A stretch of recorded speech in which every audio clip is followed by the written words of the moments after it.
आज हम डिस्कस करने वाले हैं पेनी स्टॉक के बारे में। जो पेनी स्टॉक है तो उसके बारे में हम आज डिस्कस करने वाले हैं। तो जो पेनी स्टॉक है तो उसका नाम है ऑरिग्रो इंडिया लिमिटेड के बारे में हम डिस्कस करने वाले हैं।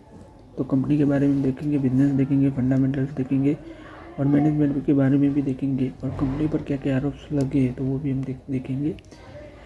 सो बने रहेगा इस वीडियो में हमारे साथ गाइस। तो ये डिस्क्लेमर है गाइस, आप लोग देख पा रहे होंगे कि ये वीडियो है वो खाली एजुकेशनल और लर्निंग पर्पस के लिए ही है, वो आप लोग देख पा रहे होंगे डिस्क्लेमर। सो देखो गाइस शुरू कर दे। तो देखो करंटली कंपनी का नाम है ऑरिग्रो इंडिया लिमिटेड है। पहले उसका नाम था गोदा कार्बन एंड इंसुलेशन लिमिटेड था। सो देख पा रहे होंगे कि कंपनी पहले थी कंडक्टर के रिलेटेड कंपनी मैन्युफैक्चरिंग करती थी प्रोडक्ट। फिर आगे हम देखने जाए तो कंपनी की हिस्ट्री देखें तो कंपनी का नाम भी बहुत बार बदला गया था, पर कंपनी ओरिजिनल देखे तो देवास कंडक्टर थी जो 1987 में स्टार्ट की थी श्री दिलीप गोदा ने। फिर आगे हम देखने जाए तो देख पा रहे होंगे कि कंपनी की मैन्युफैक्चरिंग यूनिट राइट इंदौर में। तो कंपनी कंडक्टर मैन्युफैक्चरिंग करती है और कैपेसिटी की बात करें तो 5800 मेट्रिक टन पर एनम है। फिर आगे हम देखने जाए तो देख पा रहे होंगे कि कंपनी है वो 2024 तक बात करें हम तो कंपनी अब पावर कंडक्टर है वो मैन्युफैक्चरिंग करती है। और कंपनी के क्लाइंट की बात करें तो स्टेट इलेक्ट्रिसिटी बोर्ड और पावर सेक्टर के क्लाइंट्स है। और ये जो कंडक्टर होते हैं उसकी एप्लीकेशंस देखें कि किस में यूज़ होते हैं। देख पा रहे हैं कि ओवरहेड इलेक्ट्रिसिटी ट्रांसमिशन और डिस्ट्रीब्यूशन लाइन्स में कंडक्टर है वो यूज़ होते हैं। फिर देखो कंपनी की रीब्रांडिंग देखें तो कंपनी का नाम है वो 17 सितंबर 2025 में बदला गया था। देख पा रहे होंगे ओरिग्रो इंडिया लिमिटेड का। देख पा रहे होंगे कि जो नया नाम रखा गया था तो ओरिग्रो इंडिया लिमिटेड रखा गया था 17 सितंबर 2025 में, आप लोग देख पा रहे होंगे। और कंपनी जो नए ग्रोइंग सेक्टर है उस पर फोकस कर रही है, जैसे कि हाई ग्रोथ एग्रीकल्चर है, एग्री टेक्नोलॉजी है और एक्सपोर्ट ओरिएंटेड एंटरप्राइज पर भी कंपनी फोकस कर रही है। यानी एग्रीकल्चर के रिलेटेड कंपनी बिजनेस फोकस कर रही है, वो आप लोग देख पा रहे होंगे। फिर हम आगे देखिए कंडक्टर मैन्युफैक्चरिंग की बात करें कंपनी की की कंपनी का जो मेन बिजनेस है वो आप लोग देख पा रहे होंगे कि एल्यूमिनियम बेस्ड कंडक्टर है वो कंपनी मैन्युफैक्चरिंग करती है पावर प्रोडक्ट के रिलेटेड। सो देखिए हम तो देख पा रहे कि aluminium conductor, steel reinforce conductor, aluminium alloy conductor, all aluminium conductor और एरियल बंच केबल राइट।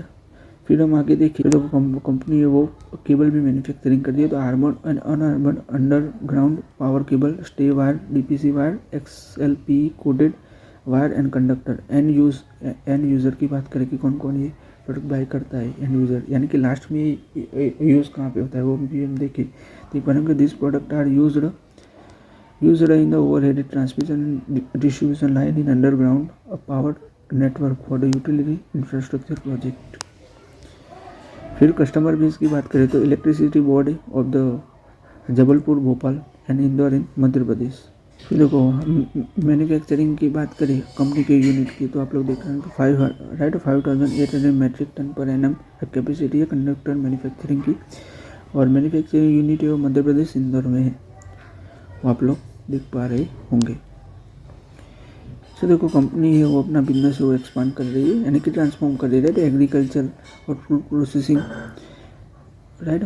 तो डाइवर्सिफाई कर रही है अपना बिजनेस। अब पीवीसी पैकेजिंग और फूड प्रोसेसिंग में देखने जाए तो सो गाइस हमने सब कुछ देखा कि कंपनी पहले तो देखो हमने सब कुछ देखा कि कंपनी कौन सा बिजनेस करती है और कंपनी किस सेक्टर में ट्रांसफर बनने वाली है वो भी हमने देखा। और कंपनी ने अपना नाम बदला है राइट, तो वो भी हमने देखा और कंपनी की हिस्ट्री भी हमने देखी। तो सब कुछ हमने देखा। तो देखो गाइस आपको याद रखना होगा कि ये जो है वो पेनी स्टॉक है, तो कि ये जो कंपनी है यानी कि तो उसकी डिटेल है वो बहुत कम ही अवेलेबल होती है, तो रिसर्च करना भी बहुत मुश्किल होता है राइट। फिर हम देखें तो देख पा रहे होंगे कि भाई जो कंपनी के जो गवर्नर्स यानी कि जो ऑडिटर है तो राइट, तो उसने राइट राइट उसने थोड़े घने यानी कि हम देखने जाए ऑडिटर है तो उसने कंसर्न रेस किया है कंपनी पर। हम देखने जाए तो ये ऑडिटर का ओपिनियन है, यानी कि ऑडिटर ने कंसर्न रेस किए थे, बट डिपेंड है कि भाई कंपनी पर ये जो आरोप है वो लगी नहीं है अभी तक, ना तो कोई एफआईआर हुई है, ना तो कोई सेबी ने कोई यानी कि कोई एक्शन लिया हुआ है। सो ओवरऑल कंपनी पर ये आरोप नहीं लगे हुए, बट इसे तो देख पा रहे होंगे आप कि भाई non compliance with the accounting standard. तो देखो अकाउंटिंग स्टैंडर्ड के अनुसार जो अकाउंटिंग करते तो वो की नहीं हुई थी। भाई unexplained right of without audit evidence loan and advancing assets. तो देख पा रहे होंगे कि भाई जो राइट ऑफ कर दिया था, जो लोन थी और जो एडवांसेस थे, राइट, तो उसका राइट अगर आप कोई भी चीज़ राइट ऑफ करते हो तो उसका रीज़न तो होना चाहिए ना कि कैसे राइट ऑफ हो सकता है, राइट। तो वो है राइट, यानी कि जो फ्लैग रेज किए थे यानी कंसर्न लिए थे, तो 8 कंसर्न रेज किए थे, तो वो हम डिस्कस करने वाले। बट ये गाइस एक कंसर्न है, याद रखना, ये आरोप लगे हुए नहीं है अभी कंपनी पर, राइट, वो खाली लगे थे तो वही हम डिस्कस कर रहे हैं। फिर देख पा रहे कि suspicious unsecured loan and advances. तो भाई जो राइट अनसिक्योर्ड लोन्स जो ली हुई थी तो किसके लिए ली थी, उसका डॉक्यूमेंटेशन क्या है वो पता ही नहीं, एडवांसेस का भी कुछ पता नहीं है। फिर huge agriculture transaction without audit. तो देख पा रहे होंगे कि भाई ट्रांजेक्शन हुए एग्रीकल्चर के, बट उसका ऑडिट कुछ किया नहीं है। फिर हम देखने जाए तो हुज एग्रीकल्चर ट्रांजेक्शन, वो भी हमने डिस्कस किया। फिर अनवेरीफाइड क्लोजिंग स्टॉक्स, तो भाई जो क्लोजिंग स्टॉक था तो वो वेरीफाई किया हुआ नहीं था। फिर हम देखने जाए देख पा रहे होंगे कि भाई receivable and advances without confirmation. तो भाई जो रिसीवेबल जो हम होते और जो एडवांसेस होते तो वो राइट कहाँ से आए, क्या कुछ था, तो उसका भी कुछ पता नहीं। फिर management changes and the loss of the historical data. So देखो मैनेजमेंट बदलता है तो सीधी सी बात है कि फिर मैनेजमेंट को नया मैनेजमेंट आएगा तो उसको हम पता क्या होगा, तो वो तो सीधा सा यही जवाब देगा भी हमको क्या पता।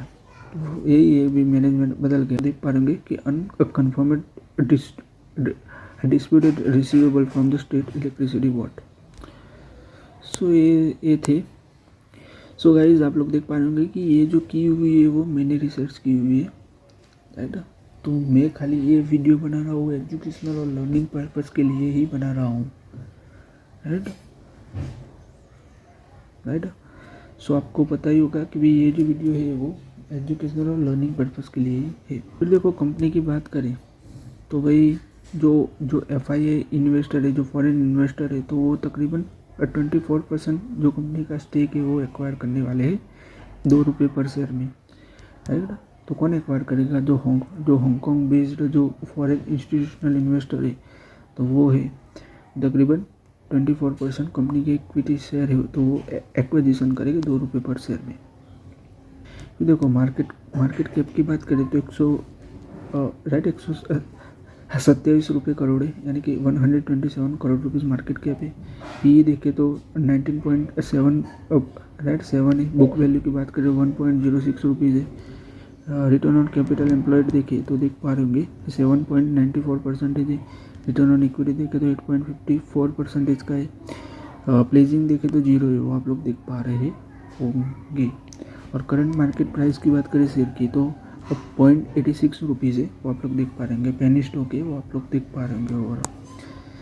फिर देखो क्वार्टरली रिजल्ट हम देखें तो देखो कि सितंबर क्वार्टर का देखें रेवेन्यू देखें तो 8 करोड़ का है, प्रॉफिट में लॉस किया हुआ है कंपनी ने। जून की बात करें तो 5 करोड़ का रेवेन्यू है।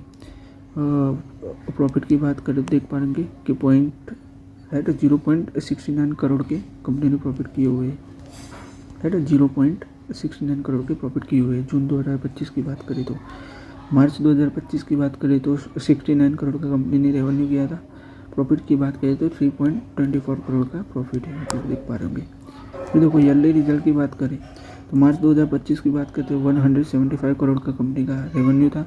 प्रॉफिट की बात करें तो 7 करोड़ की कंपनी का प्रॉफिट है। 2024 की बात करें हम तो देख पा रहे होंगे कि 16 करोड़ के कंपनी का रेवेन्यू था, राइट। अब 0.51 करोड़ की कंपनी के प्रॉफिट है वो आप लोग देख पा रहे होंगे कि 2024 की बात करें तो 2023 की बात करें तो देख पा रहे होंगे कि 3.51 करोड़ के कंपनी के रेवेन्यू थे और लॉस ही किया है 2023 की बात करें तो।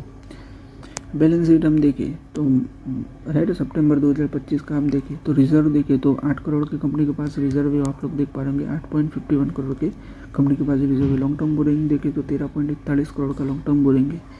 शॉर्ट टर्म बोरिंग की बात करें तो 8.89 करोड़ का शॉर्ट टर्म बोरिंग है। और फिक्स एसेट की बात करें तो 0.26 करोड़ के फिक्स एसेट है वो आप लोग देख पा रहे होंगे।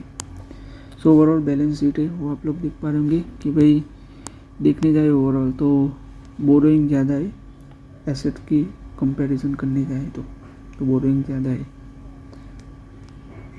फिर देखो कैश फ्लो स्टेटमेंट देखे तो देख पा रहे होंगे कैश फ्रॉम ऑपरेटिंग एक्टिविटी तो कैश फ्लो स्टेटमेंट है cash flow from operating activity देखे तो वो नेगेटिव में है वो आप लोग देख पा रहे होंगे। फिर देखो मैनेजमेंट की बात करें हम तो देख पा रहे होंगे कि दिवांकर शर्मा है managing director and CFO, Dipesh Godai executive director CEO है, पी टगथा Sarkar managing director and CFO, so also listed as an additional director। Independent director की बात करें तो निखिल वसंत भाई गज्जर है, मयूर विपिन और रूपा रेलिया है, विनोद भाई, राजेश भाई, ब्रिजेश कुमार और प्रहलाद भाई पटेल है। नॉन एग्जीक्यूटिव डायरेक्टर की बात करें तो जयेश पीपलवा है, हार्दिक कुमार एंड जोईता राम पटेल है और आप लोग देख पा रहे होंगे। प्रमोटर की होल्डिंग की बात करें तो प्रमोटर की होल्डिंग्स 0 है वो आप लोग देख पा रहे होंगे। FIS की बात करें तो वो भी 0 है आप लोग देख पा रहे होंगे होल्डिंग्स। पब्लिक की बात करें तो वो 100% होल्डिंग है वो आप लोग देख पा रहे होंगे। सितंबर 2025 की बात करें तो प्रमोटर ने अपना सब कुछ बेच दिया है, FIS ने भी 0 ही होल्डिंग है। FIS की बात करें और प्रमोटर की भी 0 है, पब्लिक की होल्डिंग 100% है। तो आज के इस वीडियो में गाइस हम यहीं तक रखते हैं। अगर आपको वीडियो अच्छा लगा हो तो लाइक शेयर और सब्सक्राइब कर दीजिएगा। Thanks for watching.